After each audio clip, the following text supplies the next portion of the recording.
So capital program within the sewer side, things like the Phase 4 improvements where we finished this a couple years ago, roughly $6 million for filter system to deal with phosphorus. The next round, Phase 5, which will be dealing with temperature, 7 to 10, possibly as much as 12 million, depending on options selected and some of the parameters we have to meet. Continuing to work on trying to pin down what exactly that target will need to be.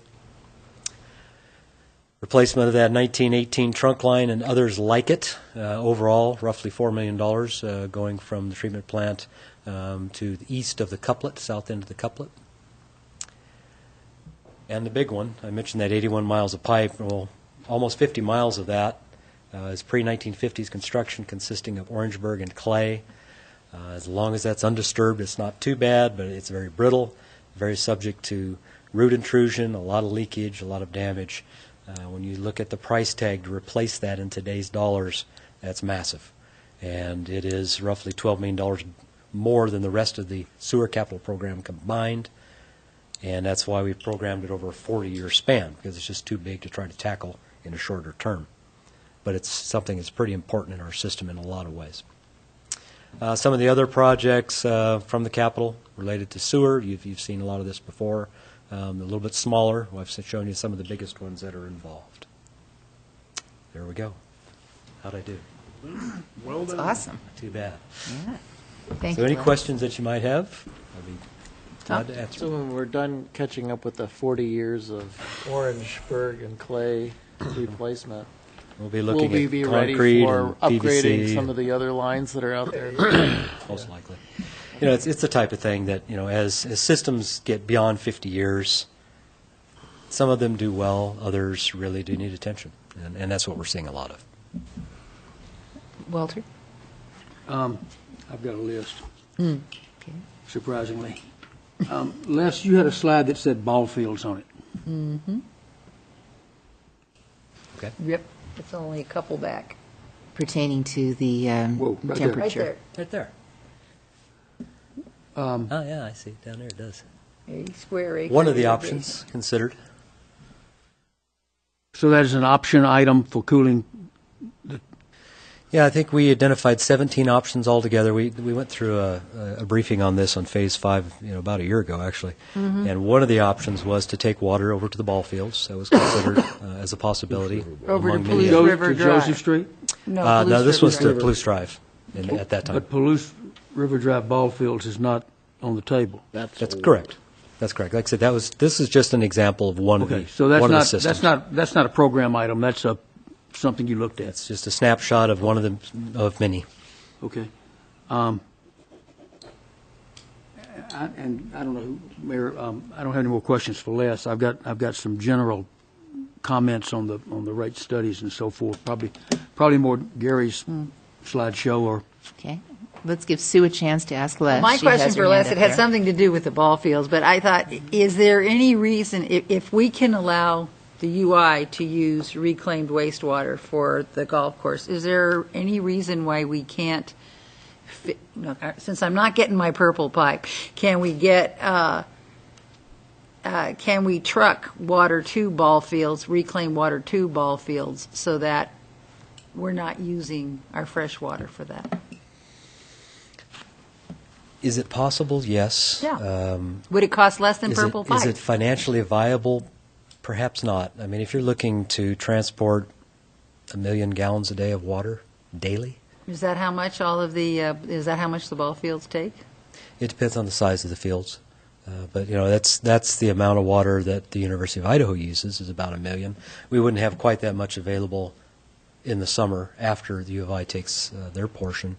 But the cost of running a system like that, I think, would be pretty phenomenal. I've never priced it, but that's So, well, cheaper than a surface water reservoir in the mountain. yes. I guess what I'm looking at is there are other options, other way. I mean, more than one way to skin a cat in terms of if you're saying that the university uses 1 million gallons, that's like 1/6 of everything we pump. in the summer? Are we we pump 6.5 in the summer a day? No, we average probably more around 2.5. It just depends on peak days. What's running through the treatment plant in the summer, keeping in mind that when you're thinking about what we pump, a lot of that's irrigation water. Okay. What actually goes to the plant in the summer months is more in the range of 1.4 million gallons a day. Oh, like so that. there isn't enough going to the wastewater treatment plant to replace what gets pumped for irrigation? No, not in its entirety, no. Okay. Thank you. Go ahead, Walter. Well, you had some further questions or comments? Yes, ma'am, thank you. A comment first. I'm, for one, and hopeful that the sanitation rates that I believe showed a 3% annual increase. I see Tim smiling because he knows what I'm going to say. I want to watch our revenue expenses on sanitation. Number one, we need to be careful that what we collect covers what it costs us to run the current new system. On the other hand, I am hopeful that what through Tim's work, the city's been able to recapture in terms of use of the system without paying for it, which he estimated at $120,000 a year, and has told me that it's about proving out to be that in terms of unused tags, multiple cans or bags put out when you're paying for one, et cetera. Now that we've gotten a handle on that, I want to, if I continue on this council, keep watching that to see, where are we and where is the balance. So I, for one, am hopeful that we may get a decrease. Can't promise one, but hopefully not an increase on the sanitation side. Secondly, on your slide, if I may, on your slides, Gary, there was a comment that current water rates are not covering expenses. Looks like Don may have a That's 'cause response to Is that that, a Don too. question? Uh-oh. As he swaggers up to the Love podium. to have you, Don. I didn't get a chance to Are current talk. water rates covering expenses? Yes, they are. What that slide was meant to show was where do rates need to go to cover those expenses. So the black line on that slide here, that black line shows where the revenues needed to be. Oh, there you go. Anyway, where they needed to be was to that line. So Back up to water.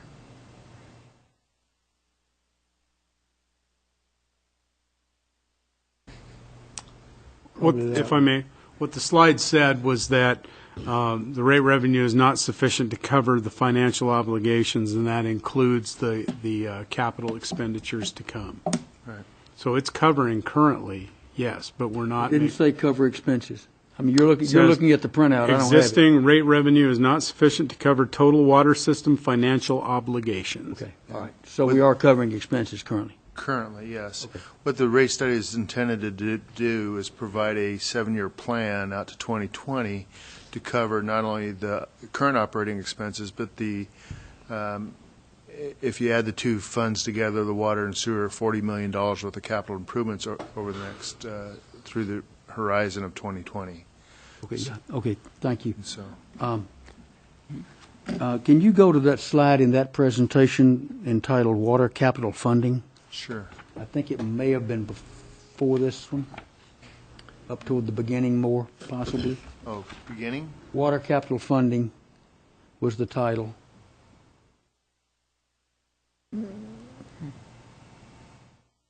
Water. It was in water. Start of that slide. Water's down further. There. There. Which one is that? There. 11. Double click on it, Don. I did. Okay, let's just go there. Oop, too far. Whoa. There Yeah, we go. Got it. Thank you. he got it. There are 4 new debt issues listed, and they start with the well 10 and transmission lines that are accompanying that, and then the northwest tank replacement that Gary referred to about going to judicial confirmation imminently. to fund those. Yes. And then they go on out to $5.5 million in 2020 for a new reservoir. I've talked to Les about that, and that's one in the northeast part of town, I believe. And the long-term water supply facility, which I believe to be surface water reservoir on Moscow Mountain. That item and the operations building that you mentioned later to replace the city shop and would also serve the sewer side of things, while I have no problem agreeing in a comp plan or long-range possible capital improvement items, would like to be assured that we're not either currently charging the ratepayers or adopting a rate structure out till 2020 that will charge the ratepayers, with the council not having specifically approved those projects.